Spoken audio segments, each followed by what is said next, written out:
Y'all know what it is. It's the morning time. Morning glory, morning glory. Listen, this is the day that the Lord has made, and we shall rejoice and do what? Be glad in it. So I'm glad that you are here with me again with these conversations, y'all. It's Unboxing Daily. It's the morning show. It's the time to be inspired, uplifted, impacted. And y'all know I bring some good conversations, right? So today I will be talking with my brother, Jayy Robb.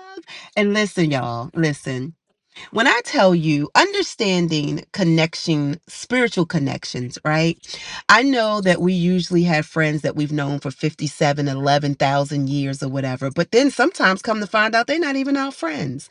But then we meet people on this journey to purpose, and you like, wait, we connect. We have become family. Why? Because we've tried the spirit by the spirit, and we know that it is of God. So I'm going to let y'all in on a conversation today with me and my brother Jayy Robb. What's up, Jay? What's up? What's up? Good morning. Good morning. Good morning to you, yo. We always have good conversations though, don't we? Yes, ma'am. Yes, ma'am. We do. So When now the we just spirit moves, the spirit yes. moves. So now we're just letting people in on our conversations. That's what I do. I let people in on my conversations with my good people. You know what I'm saying? That's right. People like to That's right. eavesdrop anyway. So here y'all get to get our conversation. So I'm like, we talk about so many things. And, this platform is Destiny Over Drama. And if I have not talked to anybody, Lord have mercy, I thought my testimonies and my stories was something. If I have never talked to anybody who can attest to the fact that there is destiny over drama, it would be my brother Jay. Gee, Man, only God knows what I've been through. Boy, I tell you, He brought me to it, brought me through it. But, He you brought know, me through. Okay, go ahead. mm, it's true. He did, man, because when you think about when I think about my life, Mhm. I mean, I could have had my expiration date long time ago. And but God said, no, your expiration date isn't then. And I got plans for you. And He's pulled me through so much fire, but at the end of the day, I don't even smell like smoke anymore. Because Ooh. even though you go through the fire, you will not get burnt. Because when God is carrying you through it, he, Okay, because I'll break out in the Amen. song, Jay. Hey, go ahead. With the spirit moves, the spirit moves. Because, I I mean, you've talked to me about some things. And, again, like I said, I'm privy to let people in on our conversation. They don't need to know everything. But, Jay, you got to share, like, just the testimony. I'm going to tell you the things that stuck out to me when you were talking about, like, just some of the things in your life. How about you being, first of all, being about your birth? Even before you got here, the enemy was already mad, right? Your birth, then being shot. What tell like what? What, Jay? Man, I'll tell you, when I was born, I had that muscle above my stomach Uh-huh. that didn't fully develop. And so, when I came out, every time I ate food, it got caught in my airways because I couldn't have that muscle to spit it up. Hmm. And so it would get caught in my airways and my body would turn blue. I'll turn ice cold. My heart would stop. They pronounced me dead. There was Wait, no at breathing birth? at birth. I mean, I died 6 times up until I was 16 months old, Wow. and they pronounced me dead. I mean, they called time of death. They were waiting for the morgue to come get my body, and somehow, Whoa. yeah, yeah, and they gave my mom and dad a list of places they had to go to get financial help or other help that for the funeral and stuff like that if they needed it. And my mom and dad wasn't having that. And I had a praying grandma who kept praying for me, and I didn't even, they didn't even know that she believed because my mom and dad didn't believe in God, Oh. and they didn't believe in God. My mom believed in a higher power, but not God. And so when all that was happening, the doctor's like, hey, he's not going to make it. You guys got to expect the worst, this and that and the other. And somehow breath got back in my body. I Mm. started gaining color back. They started, the doctor's like, we don't know what's going on, but let's go ahead and put him on this inspirator real quick, this The life ventilator support. thing. Yeah. Yeah. And so they put me on life support all the way up until I was 16 months old. I couldn't breathe on my own. So every Wait, time I, Jay, you said 16, birth to 16 months old, you were on life support. I didn't even yes, know they ma'am. kept people on that long. Yeah, yeah. Yeah, because what happened was they kept taking and trying to take the tube out and the wires. And so they were it was, I was breathing on my own, but it was very weak. Wow. And so they said, okay, let's put him back on it, and I started trying to live a normal life, but on this machine. And my dad used to have to wear it, well, my mom wore it around her hip, and my dad used to carry me, and the wires went from the machine to my body. And so when they would be in an elevator or something, and people would look at my dad and me and look at the machine, look at and my mom, my dad used to look at them and make jokes and say, "Yes, he doubles as a nightlight," just to Not that. yeah. So my dad used to say that because this way it gets the tension off of why they were looking at me, and looking at my mom and dad. Mhm. And so my mom always told me, when they were trying to when we traveled across country in a RV, my dad accidentally ripped off the stairs from the RV, and my mom had the machine and was carrying me, and then she Ooh. fell out of the RV on top of me because the machine was so heavy on her hip, and she was trying to Mhm. carry me on her other side. But it's just stuff like that. But my mom said we lived a normal life. Then she said after 16 months, they decided, let's go ahead and try to see if he could live without it. And they went 3 months without me on it, and then they kept going back to the doctors, and they said, we don't know how this happened, but his muscle um strengthened. So you His didn't even have to muscle get is any perfect. surgery on it. I didn't have no surgery on it, no nothing. And the doctors don't know how it happened. They said that We was a know. rare case. Oh, I definitely know it was all God, because God had a purpose for me. Right. And because in the word it says that God knew us before we were even conceived in our mother's womb. Jeremiah 29:11. I know the address to that one. That's true. So God said He knew the plans for my life. He knew what I was coming to do. He knew, life wasn't going to be easy for me, but He knew He's going to be there with me every step of the way. He'll never leave me nor forsake me. But it wasn't until I was like 17, 18 to really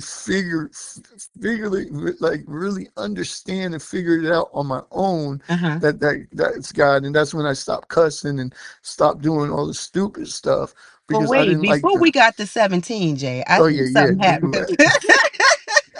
I remember us Yeah, talking and you was like, I was like, wait a minute, wait. You gave when we were talking about the birth and stuff, and even some of that stuff I didn't even know, right? But yeah. when you was like, okay, nah, and then I think you said you was like 10 years old and then I was something. 10 years old. Ah, Yeah, yeah. After that, we had a going back to when I was born. uh, The mayor had to sign a petition to the governor of North Carolina, because we were only supposed to be there for 3 days. My dad was there for a conference, and he took my mom.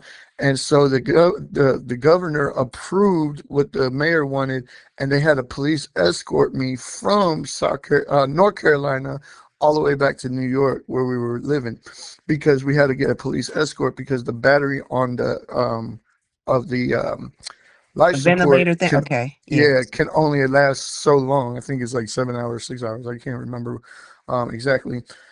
And so, but from there to New York, it was like a 14-hour drive. right. So they had a police escort nonstop all the way up. My dad even said behind the police, they had a tanker truck that had gasoline in it. So if they needed gas, that they would pull over on the side, they would give gas real quick and keep it moving. And Wow. they rushed me all the way back up there. And even before my dad passed away, and when I started rapping at the age of 9, 10, 11 years old, and I started doing my music at 15. But we'll get to that part in a minute. But I'm just gonna say, my dad used to tell people, this is my son, the rapper. I knew he was going to be something because we had police escort when he was when he was born. Listen, royal you know, escort from the beginning. You're not even from the five beginning. yet, and you getting escorted throughout the cities and states and Yeah. stuff. So, and then so after all that, and I survived, and I was living a normal life. I was trying to fit in. People, when God calls you to do something, you don't fit in. That's God true. always keeps you like a black sheep in the family, a black sheep in the world. So you Who's the never black can sheep? really. You're the black sheep. I'm sorry. Okay, okay, bro. All right. No, you good. Um, but it's true. So what happens is I became the black sheep in the world. Hmm. I never could fit in. I never felt like I was loved. My mom and dad, even with all the stuff I was going through, my dad was a businessman, always gone. And my mom left my dad when I was 7 years old. Oh wow. And so they got divorced and they did their own thing. And my mom would come in and out of my life only for like holidays and Christmas and stuff. And I was getting bullied in school, getting teased in school because I come from a mixed family. They were like, making all these name calling and stuff like that. And I just wanted to be loved. I just wanted to be fit in. I just wanted to, Um, have people that I can rely on. And because I didn't have that in my household and I didn't have that in the streets. And so what did I do?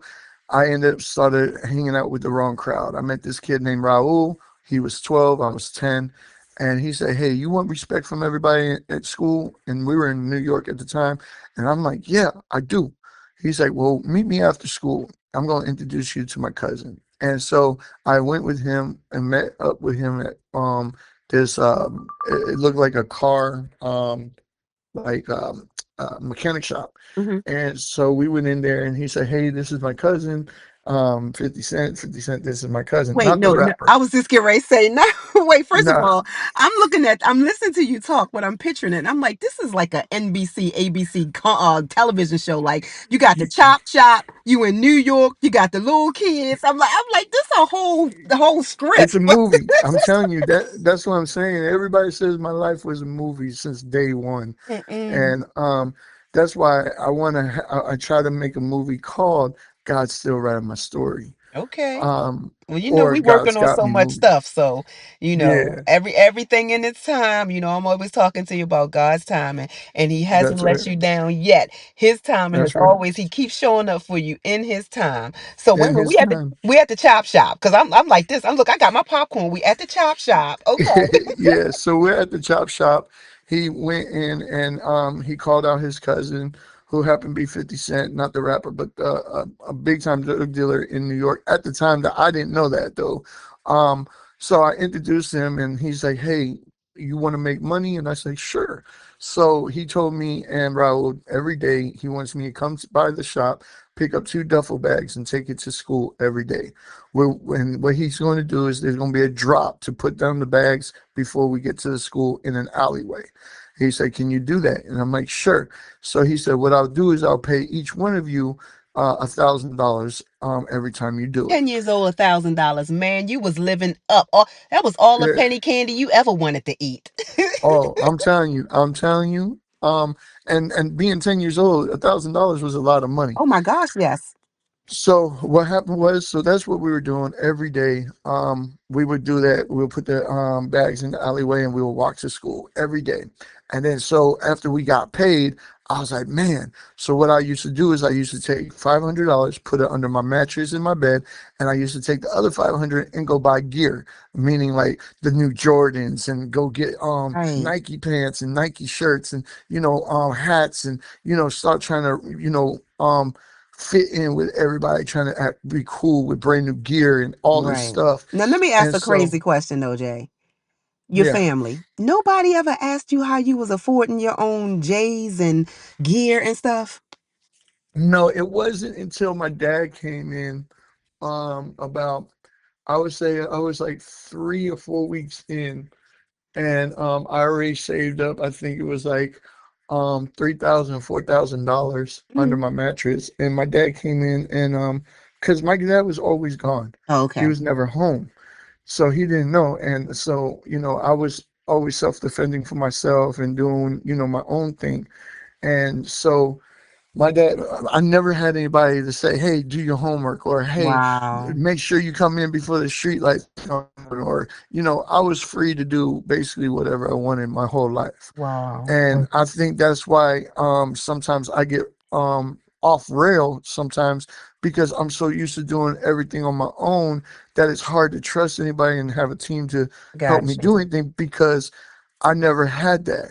And Gotcha. so it wasn't until I found God where I said, "Hey, man, I got to let go and have people help me." Mm-hmm. Me being a Christian artist and having a whole team of networking And we people haven't around even me. got to that yet. Look, we haven't. I ain't even told them who you were, Jay. I'm just like, you, Jay, my Oh, friend, you, my bro. Like, I know, right? See, this is so crazy. I haven't even told them, what you do, who you know, why you there. But like I said, they only get a little bit of our conversation. But okay, so wait, though. You got to finish because we at the chop shop. We left the chop shop. We got the $4,000. You got your Nike gear. You know what I'm saying? Your father came yeah. home like.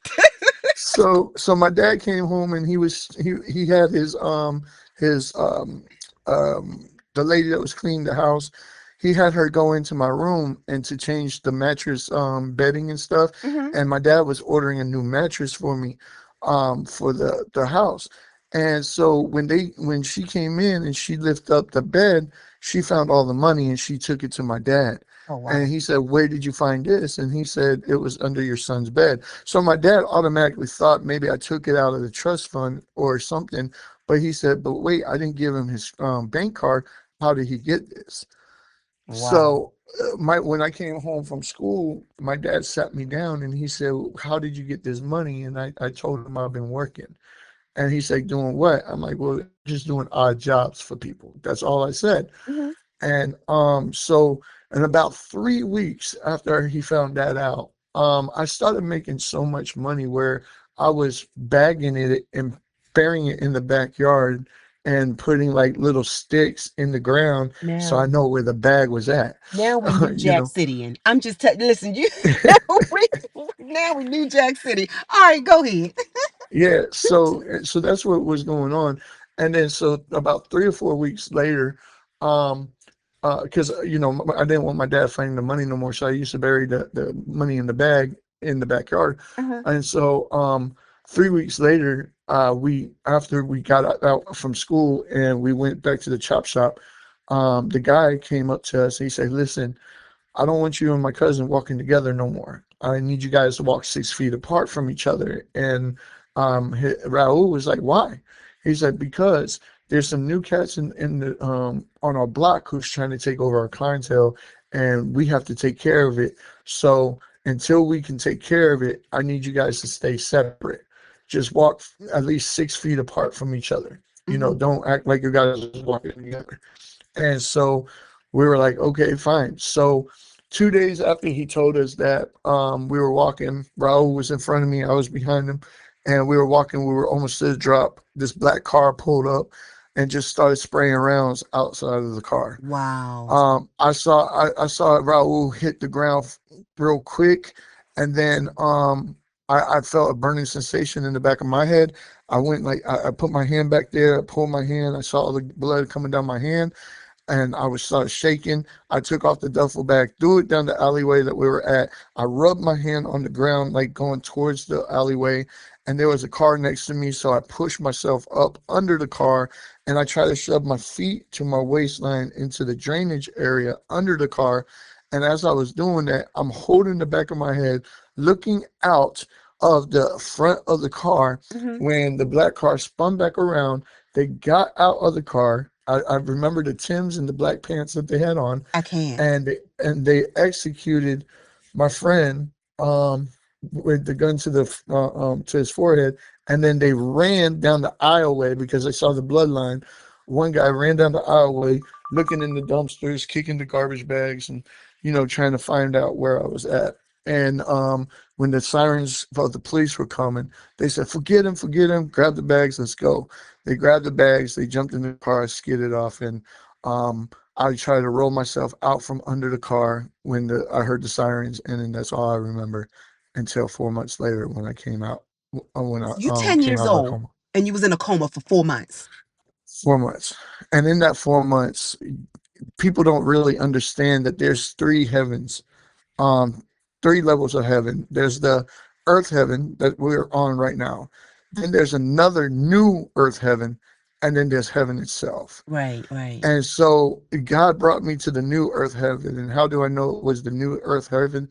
Is because I was in a big open field and it was so beautiful. Further out, I saw mountains with waterfalls and birds flying, and the aroma that I smelled. And Mm. you heard so many songs going all at one time, but Didn't they it say it was was the so, heavenly angel choir that's singing? Like oh this is, man, and you didn't and, even know this because and you I didn't didn't have know no you had no idea of the Bible, God, none of nothing, that stuff, right? Because you 10. nothing, nothing. And Goodness so gracious. this voice started talking to me, and he told me that it's not my time yet, and there's too many people who's misrepresenting my name. And Ooh, he said, now bro, you walk done with said me. something right there. Yeah, and that's what he said. He told me. I mean, it was the things I know about the Bible. It's not because I jumped into the Word and started studying. God spoke it to me, and then when I started getting into the Bible, I'm like, oh, I heard this before. Oh, Mm, wait a minute, I know this before. Oh my God, I see this before. Like when I wow, started reading the Bible, that's why I started getting so excited when I got into the Bible because it's like I lived the moment in the Bible. And wow. so when God, I was walking with God, I remember coming to the edge of a cliff, and I'm looking straight down, and where the water should have been, it went deeper than that, and it was all shadows, and it looked gloomy and stuff. And then I see this red fiery a lake like thing, and I'm like, God, what is that? And I'm Hmm. looking down in it, and I see people in it. I see Ooh, pastors and police officers and ambulance workers, and I see, all these people. And I was like, God, I said, sir, isn't these people like knowing you?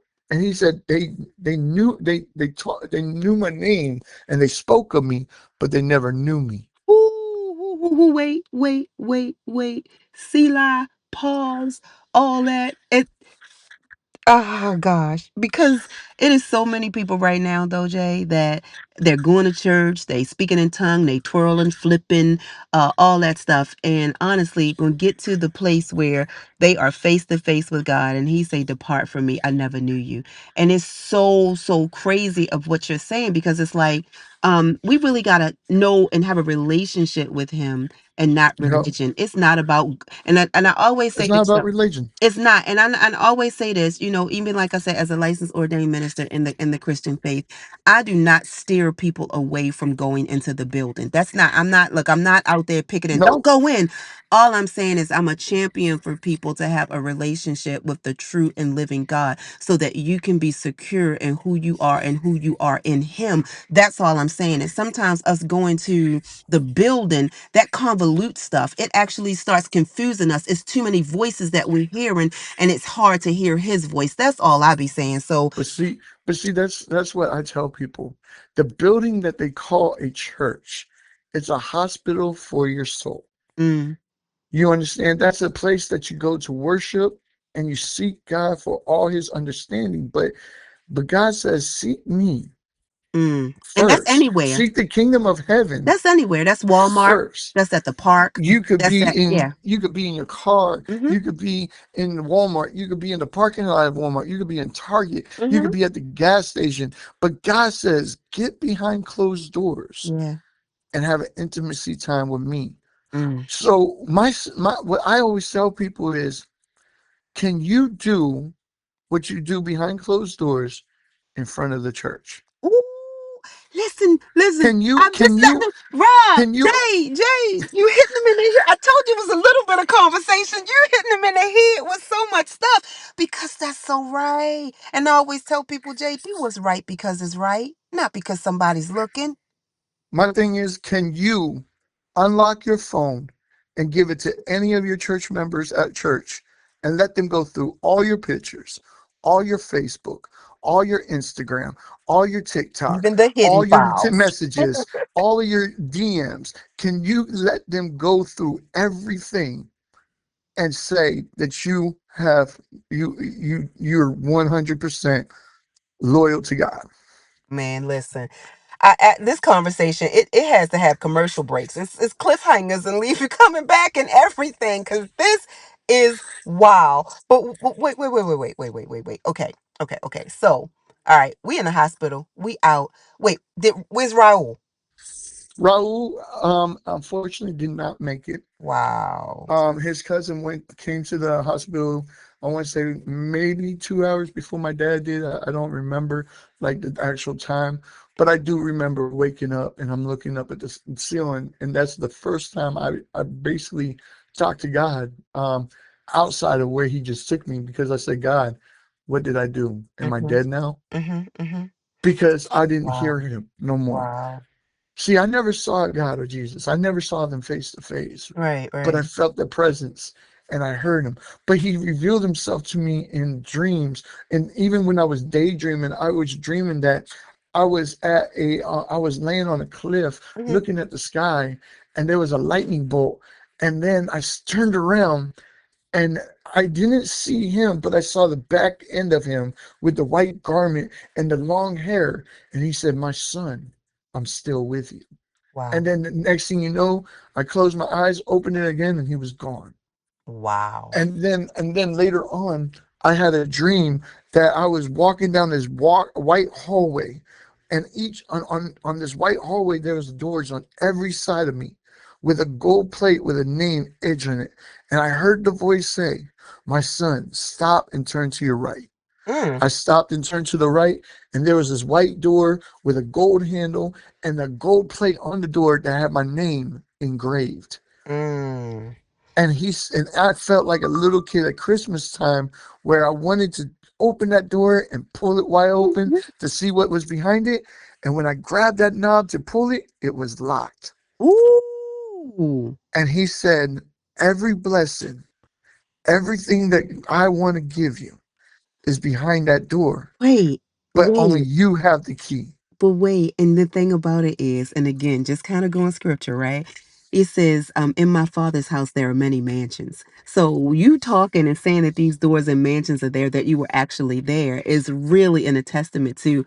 I know people like, okay, they tripping on this show. What they talk about, like, but I'm trying to tell you, just because a person doesn't believe, just because it's not their experience, doesn't mean that it is not factual and or it is not truthful. So we just gonna leave it right there and just put it right there. All right, so all right, Jay, all right, because we talking and we going. And now you're in the hospital, you done seen the room, you can't get all that stuff, you unlocking the key. Cause this, I'm telling you, this conversation is like a television show. So wait, Yeah, now, because we got to fast forward to teenage years, and now we rapping, right? yeah. We rapping? So after that, after I came out at 10 years old, 11 years old, my dad brought me down to Orlando, Florida. Uh-huh. And he said, "Hey, I want to get you out of gangs. I want to get you away from this. We're moving." We went to Orlando, Florida, and my dad started a company called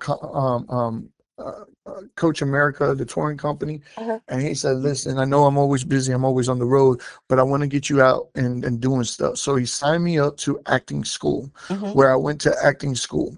And then he got me an agent, Jennifer, I can't remember her last name, but Jennifer, I would say Jennifer Smith. I don't remember her last name, but she got me to try out for a TV show called Nickelodeon Are You Afraid of the Dark? The Mm-hmm. Vampire, the Tales of the Vampire. And I landed that part so well that they wanted me to be the lead child in it. And so I played that for 2 seasons. And then I was in the movie Deep Blue Sea with LL Cool J and Samuel Jackson as an extra at the beginning. I Mm-hmm. was in the movie 300 as an extra.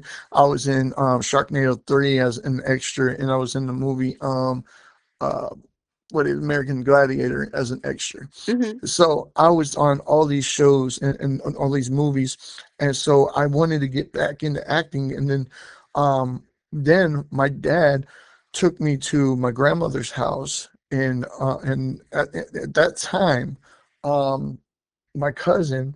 who happens to be Maurice Trick Daddy Young, who is Trick Daddy, came out of prison in Wait a minute. Wait a minute. Trick 1996. Daddy, Florida, the rapper. Yes, ma'am. Okay, all right. Yeah, Yeah. I'm a little slow and I'm a little old, so you know.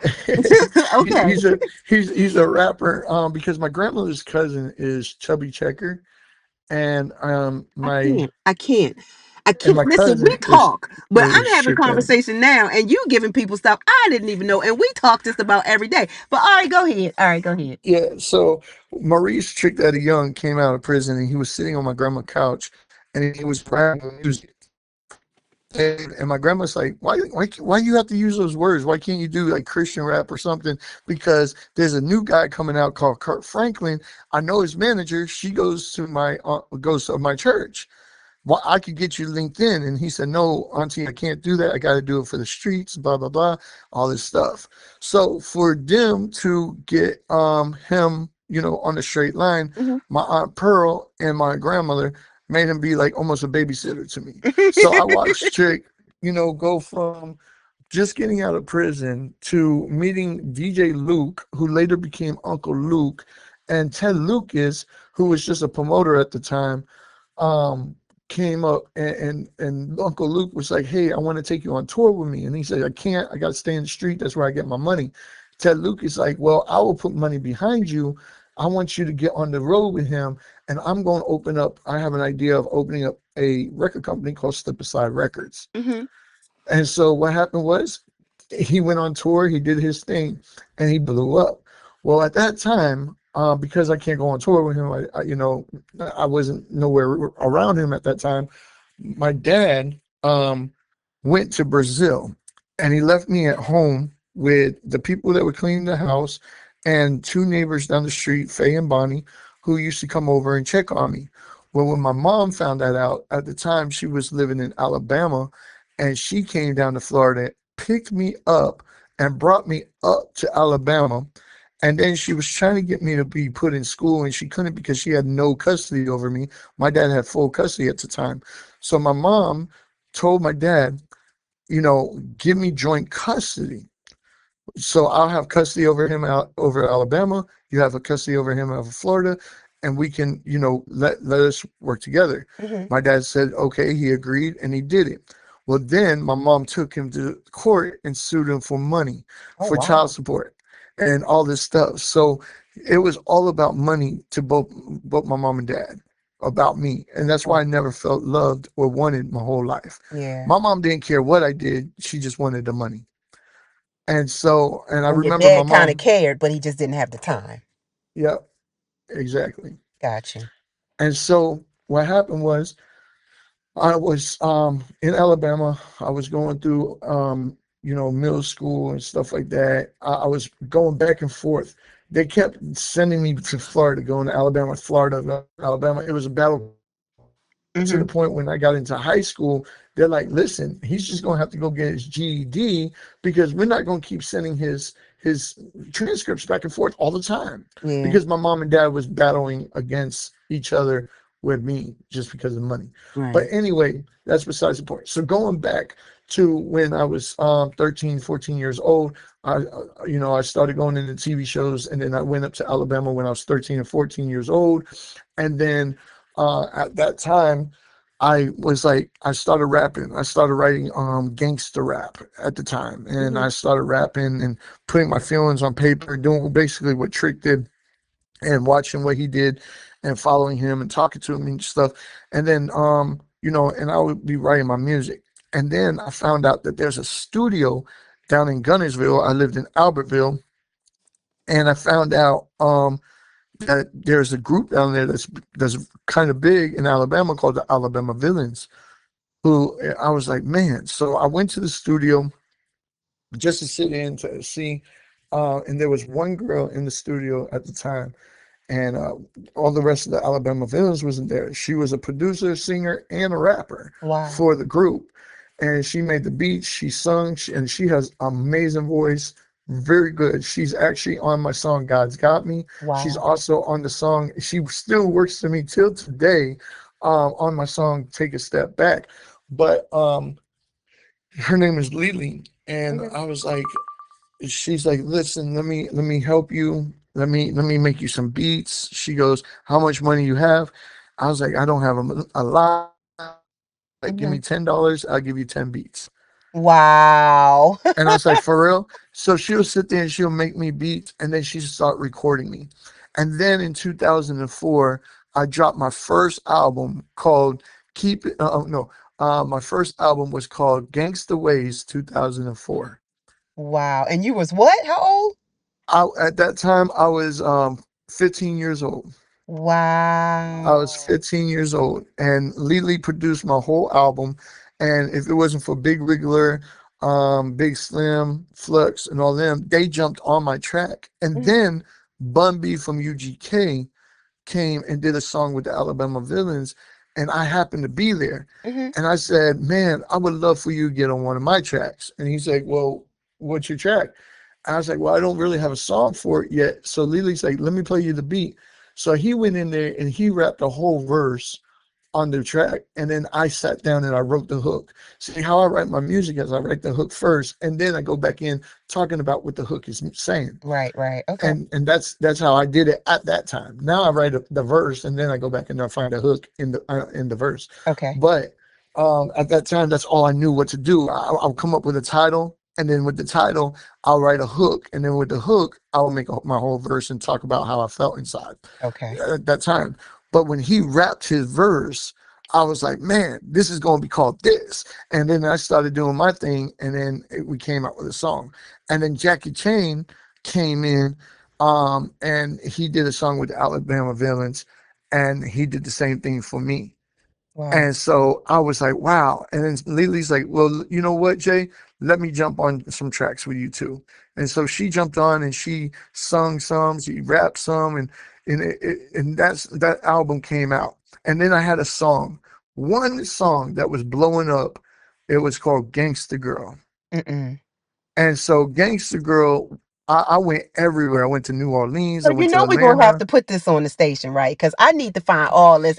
Everything. Listen, even though you don't need to prove nothing to me, you my brother. We talk all the time. You know I know all as well. But just for the receipts for the people, we're gonna have to be putting this. We're gonna have to put this stuff on the station so that they can hear and then know this story, hear this conversation, and hear that music.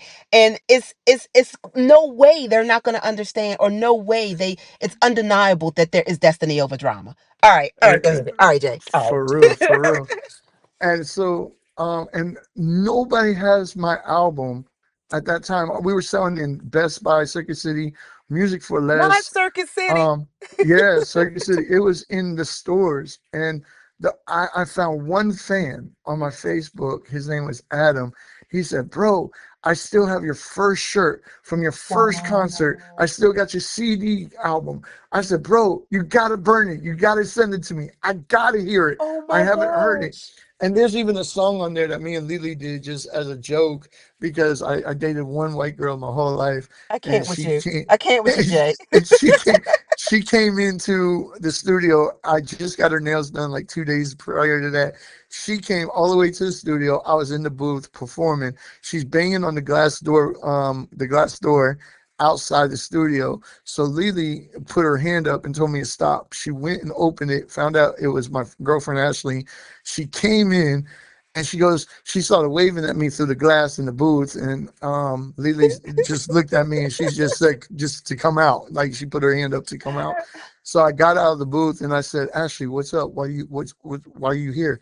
She goes, oh my God, like, oh my God, James, Jayy Robb, oh my God, I gotta let you know, like, I don't want you to be mad at me or nothing like that. Like, oh my God, we were like changing clothes, like for PE.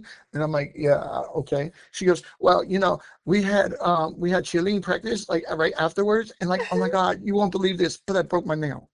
No. And Lily looked at me. She gave me this look.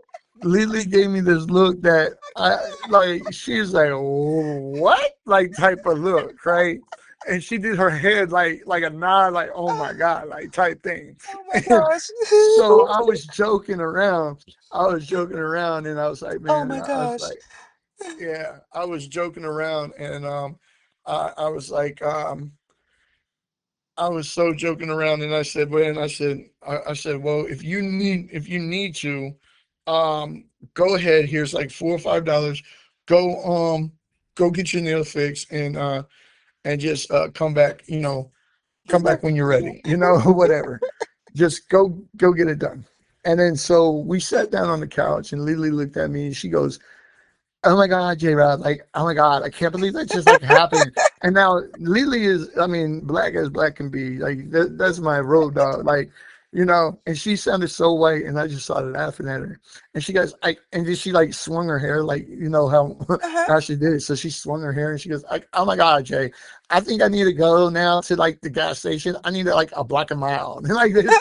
And so the whole time we were going in the car, and we're going back and forth, like, "Oh my God," like that was like so weird. She's like, "Oh my God, I can't believe like this girl just did that." So then we get back to the studio, and now it's like almost 2, 3 o'clock in the morning. And guess what? What? A whole song came to be about white girls. So Oh it's called gosh. White Girls, and then it was like, "Swing your hair like a white girl, shake something, girl." Oh my God, I swing your hair, can't. swing I it like can't. you We're just gonna don't find care. that song. Like We are like gonna find that so song. I'm telling you, and Lily would kill me if I'm talking about this right now. She goes, "I don't want nobody to know that we did that song," because we even did a skit at the end of it. I tried to sound like I was a girl, but it Oh gosh. it didn't really work for Oh me. my But gosh. I was like, "Oh my God!" She's like, "Oh my," because in her verse she was like, "Oh my God, I went up to this girl. I went to this club. I saw this guy I really loved. He was up on some big little girl, so it was Trump, something like that." And I mean, it was just a whole thing, and Oh we made a skit at gosh. the end, and it was just funny, and Oh but my my anyway, my. so going back into this, and if Lily hears this, or if Lily, Lily, we love you, Lee. yeah, We love yeah, you, Lily. if she knows that I'm talking about it, she's gonna be like, "Oh my God, J. Rob, I can't believe you're talking about that." But anyway, so we did that. We did that song, but going back into, she gave me the opportunity and chance to start rapping, and she That's produced awesome. my first album. And then with going back to Gangsta Girl. So Gangsta Girl, I started going everywhere, selling it, everything. A year went by. I remember meeting this guy named Jeff. He was in New Orleans. He's like, "Bro, we just got off the airplane." He's like, "Well, can I hear it?" I'm like, "Yeah, sure." So he pulled out his laptop, put it in there. He played it. He goes, "Okay, okay, how much is it?" I said, $5. It's just my demo, whatever. He's like, "Okay, here you go. Have a good day." And next thing you know, a year later, I get a phone call from Lily, and she goes, "Jay, I need you to keep your cool, Hmm. but I need you to turn on MTV right now." What? I was like, "What?" She goes, "I need you to turn on MTV right now." And I turned on MTV, and there is my song, "Gangsta Girl," featuring R. Kelly and Big Timers. They What? stole my song, and they made it them own. It was still Lily's beat, just there was a few instruments in it that was different. And everything that R. Kelly said in his first verse is basically everything I said in my first and my third verse. I can't. Everything that Baby said was everything that was in my second verse. Mini Fresh is the only original one he wrote his verse. Listen, I'm gonna have to get a Patreon or something because this conversation, like by the end of this, people gonna pay for this conversation. You ain't this. This is Jay, Yeah, Jay, and we still only giving them a yeah. little bit. And so So, that's when I was 16. That all happened when I was 16. Everything that I'm talking about. And then when I started becoming very popular hmm in Alabama with my music, my mom can testify everywhere we went. She goes, "Man, you got a lot of friends," hmm not knowing that they were fans. I would be working at a Taco Bell drive through, and people would pull in playing my music when they heard me talking on the speaker. They were coming inside, and they're like, singing my music to me. hmm I would go to school, and people would gather around me outside and say, "Hey, rap for us."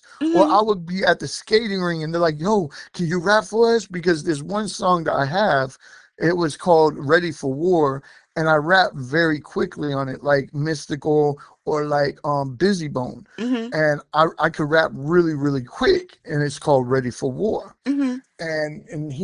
Everybody used to be like, "Hey, can you rap for us? Can we do that for us?" And they would circle me at the roller skating ring. They would circle me at school, and I started becoming really popular. And my mom's like, everywhere we go, and she used to tell my dad, everywhere we go, everybody knows him.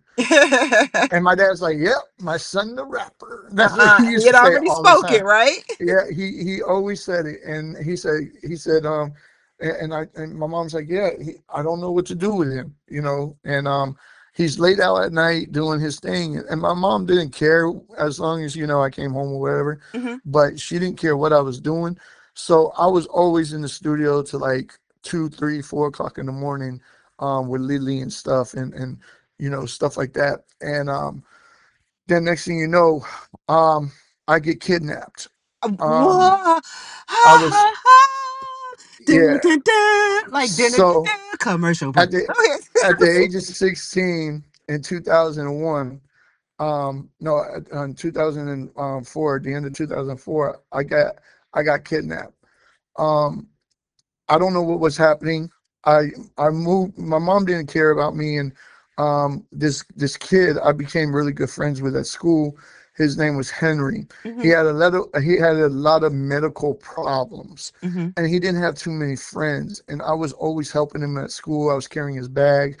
I was like, trying to be a servant to him. And everybody was like, I was a popular student, but I was hanging out with non-popular people too. I didn't Mm-hmm. care who you were or what you did or Right. anything, and I'm still like that. I've been like that almost my whole life because of what God has shown me, and so I always been a servant. And to me, I never thought I was better than anybody, even back then.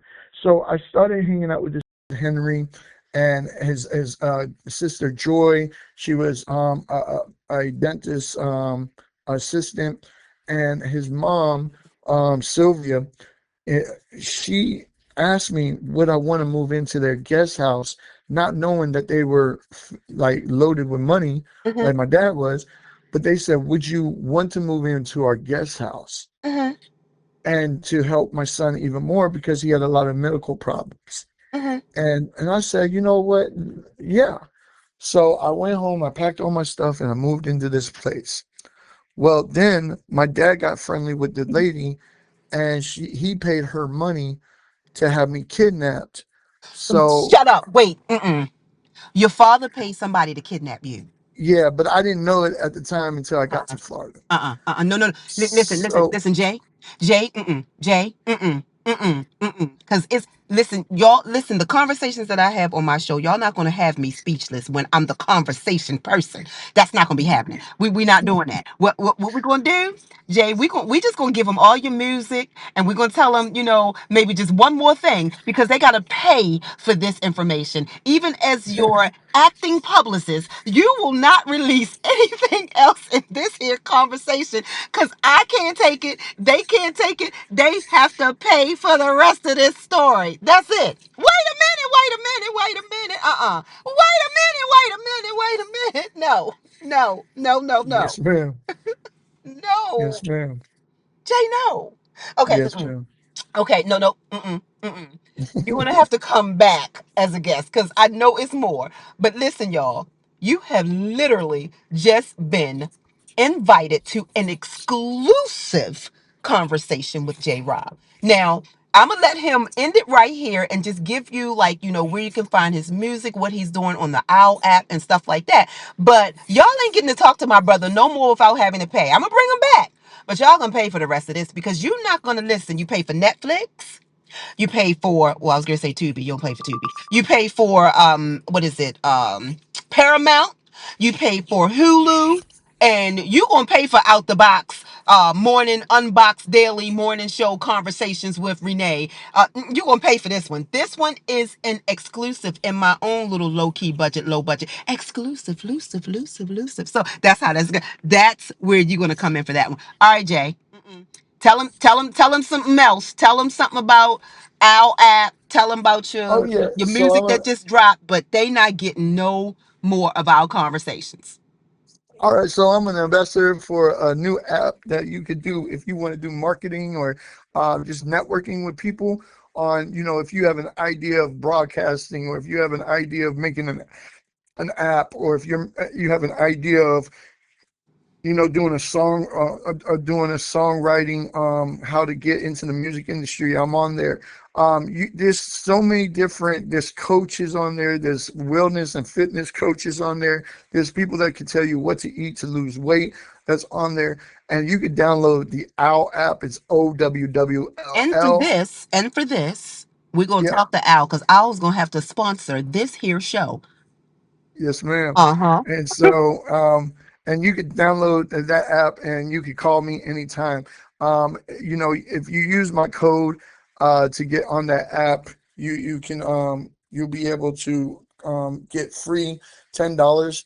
And that code is J lowercase J capital W 207378. Lowercase J W 207378, and you'll get free $10. You can call me on there anytime. Or if you just sit there and wait, people will call you and you earn more money. You make Absolutely. $50, you can actually cash out and it goes right into your bank within 24 hours. That part. So, And Rob has music. Listen, Jayy Robb and has I do music. have music, so make sure you go check that out at JAYYROBB.com. You can see all the upcoming tour dates that's going to be coming up. You'll be able to see all my music videos, what I do with, going out into the community and being Santa Claus and doing different things. There's also two new videos that just occurred, that just came out, that they're talking about me being homeless. We haven't even got to that Yeah, yet that's why I said or That's anything. why I said So, But the good thing too, Jay, is guess what, y'all? Jay will also be hosting his own show, actually two shows. He's going to be coming to y'all live on the D.O.D Radio Network. So you've got to stay tuned. If you thought this was something else, you've got to actually see his skills. But listen, that's the end of the conversation. Y'all don't get no more of this one, no more, whatever the case may be. You stay tuned for the music. You stay tuned for the fact of the matter. And we are out that time. Okay, we are having no more conversations. That part and say